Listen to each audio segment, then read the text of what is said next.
നിന്റെ നാട്ടിൽ പരിശുദ്ധമാക്കപ്പെട്ട മതവിജ്ഞാന വേദിയിലും വെച്ചുകൊണ്ട് ആലിമീങ്ങളെ കുറിച്ച് നരകത്തെ കുറിച്ച് ആലിമീങ്ങളെ കൊണ്ട് മുന്നറിയിപ്പ് നൽകിയില്ലയോ? മഹ്ശറയെ കുറിച്ച് മുന്നറിയിപ്പ് നൽകിയില്ലയോ?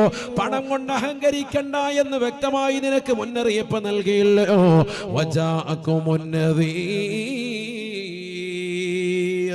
അവരുടെ വാക്കുകൾ മുഖവിലേക്ക് എടുക്കാതെ ഒരു കാതിലൂടെ കേട്ട് മറുകാതിലൂടെ കടത്തിവിട്ടവനല്ലേ.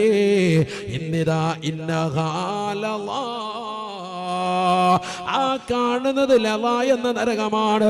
നിന്നെ അതാ നരകം മാടി വിളിക്കുകയാണ്.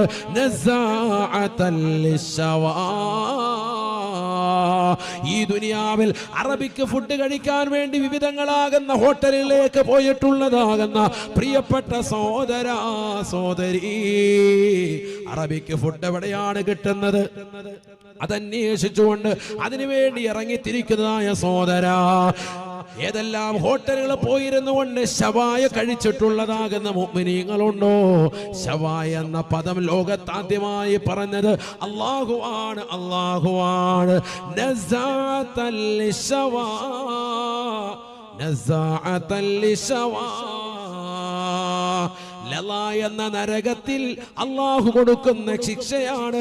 നരകത്തെ പരാമർശിക്കുന്ന സ്ഥലത്ത് അല്ലാഹു പറയുന്നു, ഒരു വ്യക്തിയുടേതാകുന്ന തല അവന്റെ മൂർധാവിൽ പിടിച്ച് അല്ലാഹു കൊണ്ടുവന്ന് ചുട്ടെടുക്കുന്നതായ നരകമാണ് ലള എന്ന നരകമെന്ന് വിശുദ്ധമായ ഖുർആൻ.